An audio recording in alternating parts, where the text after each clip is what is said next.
Hey, what's up everyone? Nick here with FS Detail Garage. We're gonna do the shock replacement on the rear of the Mercedes, the C230 compressor. She's been making a kind of like a squishing noise coming from the rear when you hit bumps, especially on cold days. So gonna get after that and show you guys how to do it. First and foremost, you gotta strip the panels out of the trunk. So that's gonna require removing the carpet. Pretty sure this piece is going to be pulled out because it is wrapping over the actual side panels. So we're going to start pulling those out first.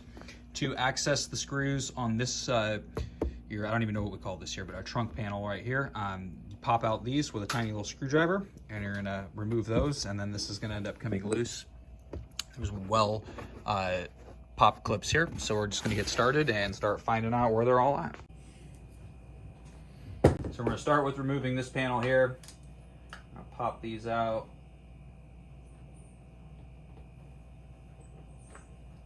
Just be careful with plastic stuff because obviously it's plastic. It's going to want to break. So these just pull straight out. Might have to work it from the other side too.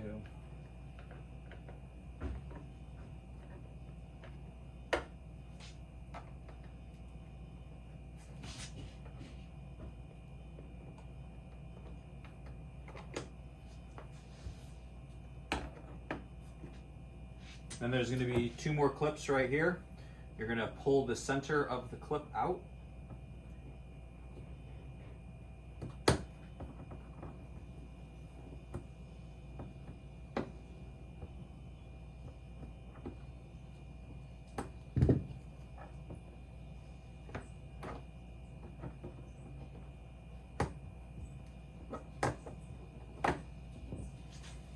So as you can see, they're in there like that. You just need to take a screwdriver or a pair of pliers, get underneath it, pull it out, it'll stay together and then it pops out. We have two of these here on each side. So now it's also clipped into the panel, the side panel, so we need to pull those out.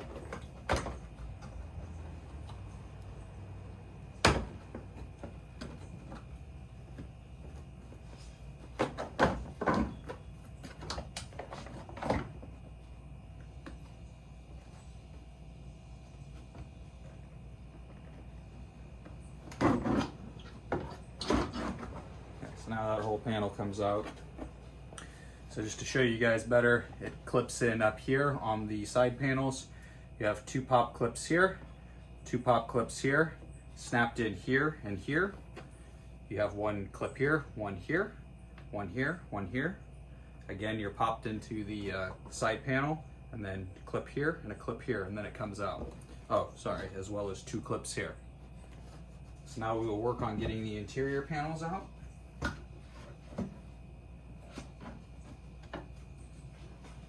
Just get a light up in there.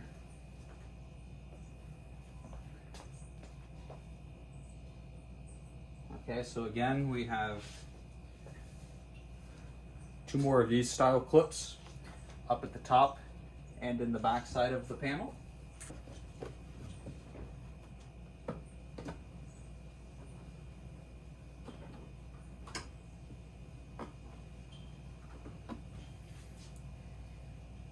As you can see.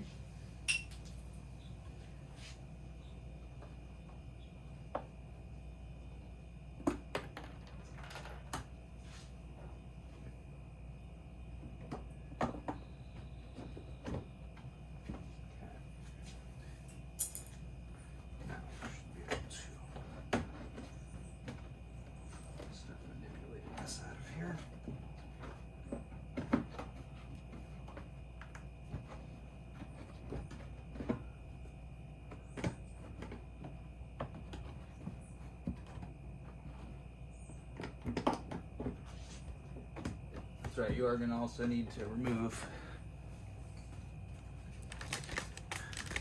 I'll lower you guys down here so you can see.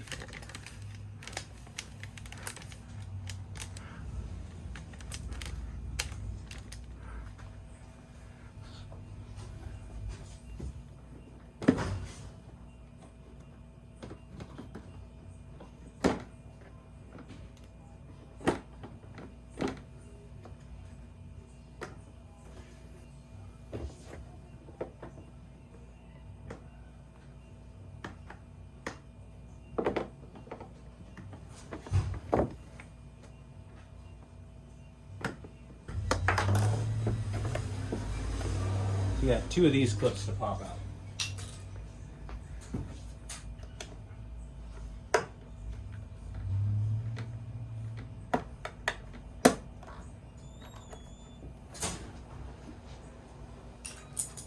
Once you get those removed, get this out. It is sitting on top of the rear panels there, so it's just going to be quite cumbersome to actually remove them without getting those out of the way. So now we can start getting this panel pulled out.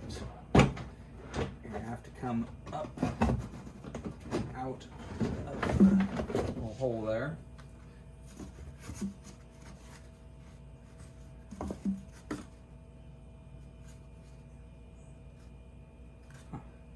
Not sure where that piece actually came out of. Interesting.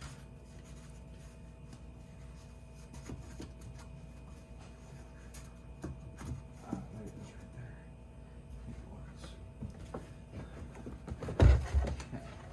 Okay. So now you don't need to fully remove this, but it's just going to be in your way.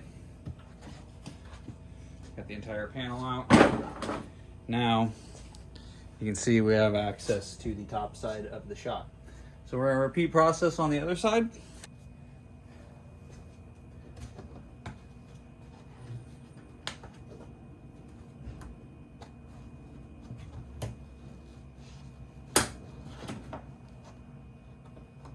We actually popped one of the clips out, so we'll have to mess with that.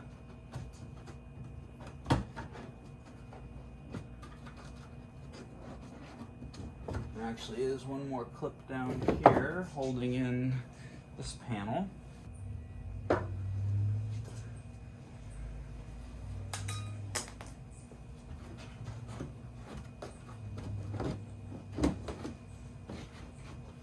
Actually, let's try pulling these out from the opposite side.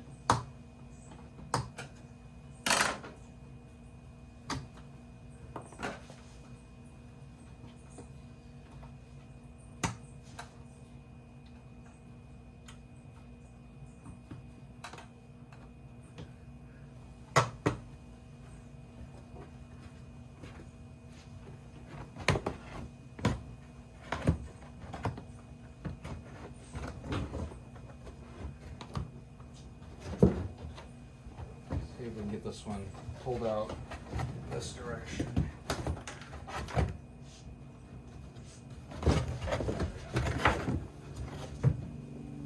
Again, now you can see we have access to the top side of the shock there. So now we can loosen these up. So these are going to be a 17 on my car, but that could be different on yours depending if they've ever been replaced or not. And actually we're going to have to hold the top side of that shaft. Okay, so there's a little flat spot on the top side of the shaft sticking up. You're going to grab a pair of pliers or, and actually we're going to need a 17 wrench. Okay, so we're going to have to hold the shaft here, and then I'm going to get a box end. We're going to stick it right onto it. Then we're going to use our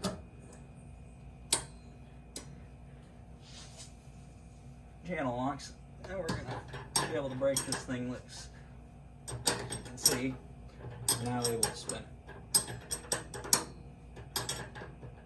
So now we'll see, sometimes you can actually start spinning it with a rack.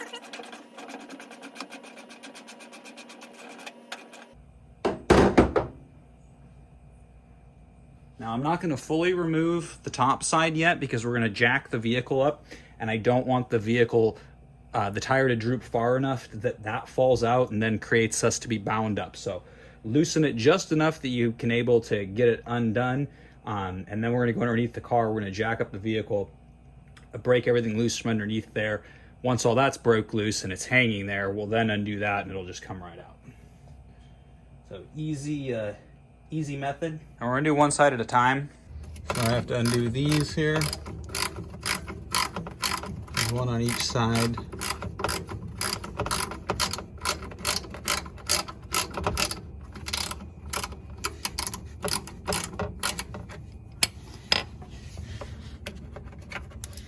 It's just a cover here.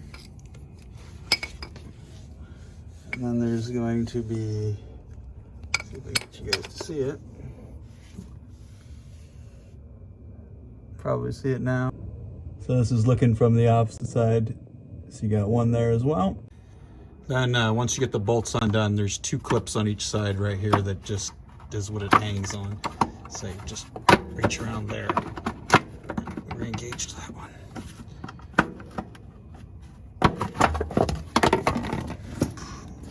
So that's that. Thought that was a Black Widow coming out of there. Then we're gonna remove our shock bolt right here. Okay, so to remove the lower shock here, we have an E10 Torx on here.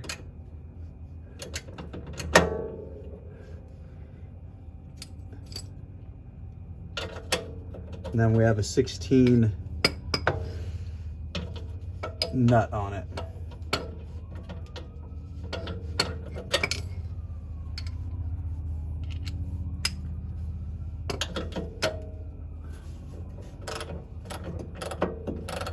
So we're just using the Torx on this side to keep the bolt captivated while we thread off the nut.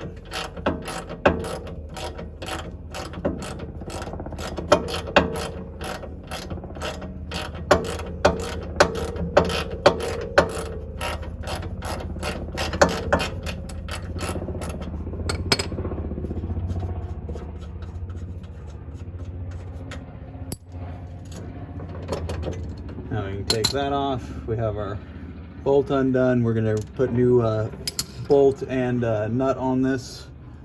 Now we're gonna go back up to the top side of the car. Fully remove that bolt.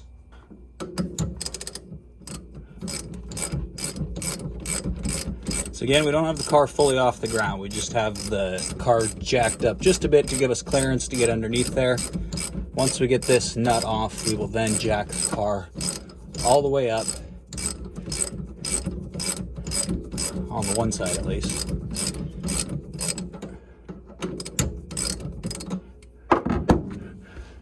Oh, it stopped moving. We're gonna have to pinch it again.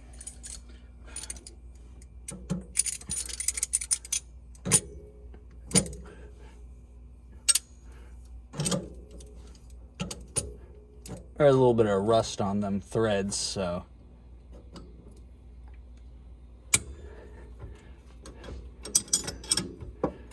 I wouldn't want to come out there. So even when you go to reinstall this, you're going to have to do the same thing.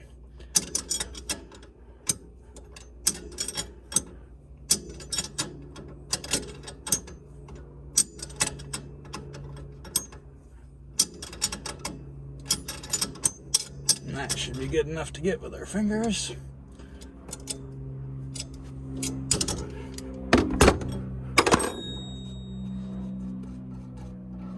Okay, so always pay close attention to how this is coming out of here. So we're captivated with a flat washer on top. We then have what appears to be a little bump stop style grommet here. Yeah. So we're going to get this worked up and off the shaft. So always pay close attention to top and bottom. I tend to like to stack things like they came out so that we know how things were positioned in there. Okay, now that that is loose, we can now jack the car up and watch that come down. And always chock your front wheels too. So once you have your front wheels chocked, you can then proceed to jack the rest of the car up.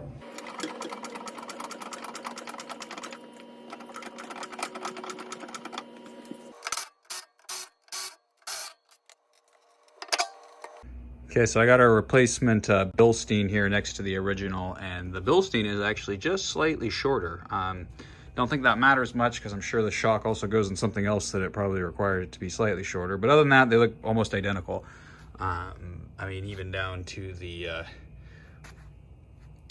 grooving on the dust shield here. So when I had to remove this, once you get everything out of here, I had to put my fingers in here and compress downwards as far as I could to actually pull it up out of the car. Once you loosen it, you'll see what I mean. It's kind of stuck in there. So grab from the top with your fingers and just push down as hard as you can. You're gonna have to have some muscle.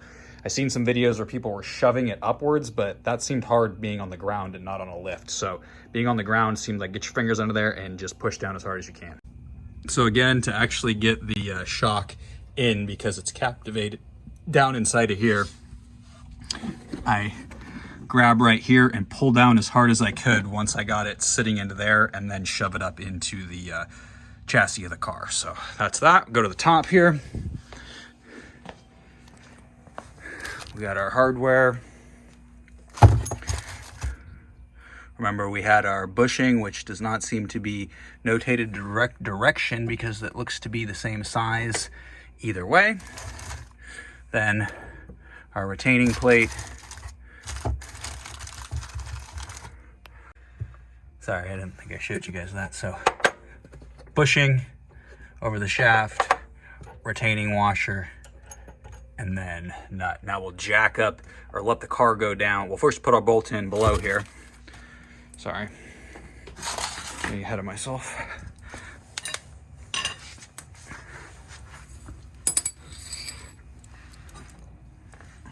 So we've got a new bolt.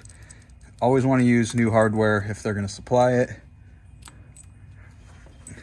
As you can see, we're not fully lined up, so we're going to have to wiggle that into alignment.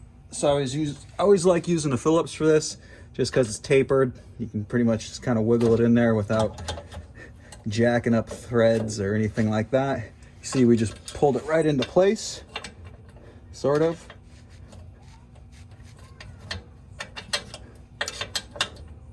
Gotta go up here.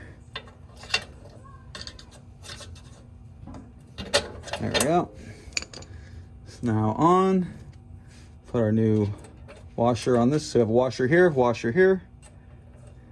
We're going away from the torque style, and we're just going to end up with hexagon stuff.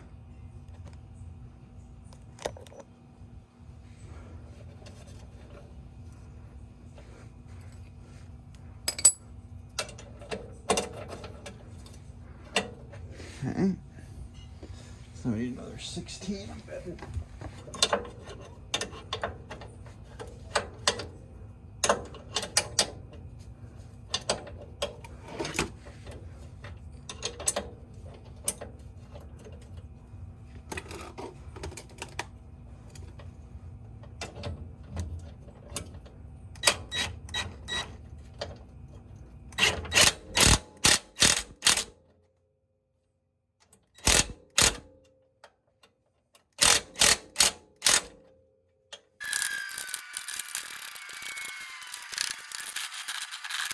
Okay, time to put our cover back on.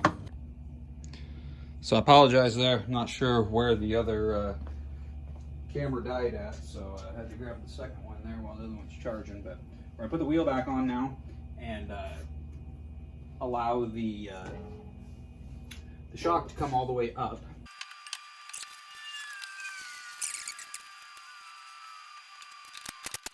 Okay, now I'm gonna put you guys right here, so as I lower this car down, you can watch that shaft come up just a bit.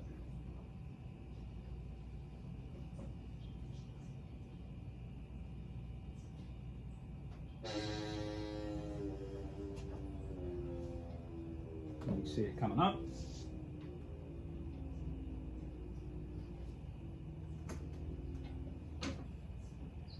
Okay, we're gonna stop the jack right there.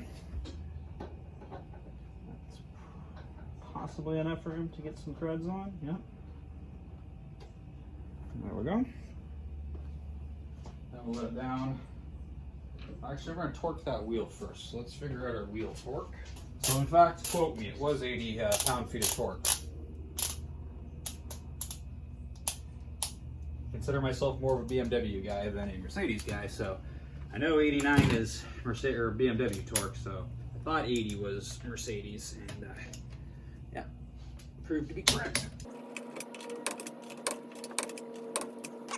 Now we can lower this all the way down and feels safe and comfortable. So now we can continue tightening everything in here. We can get rid of this, put that onto the original stuff.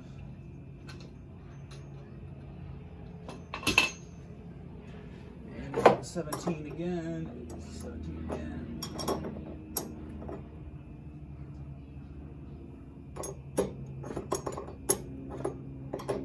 And you can see we're spinning again, so we're gonna have to take our vice grips,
So my apologies, I couldn't do that with the camera in the way, but you do need to tighten that nut all the way down until it stops. And then you're done. So install all your panels back in, and there's your shock replacement.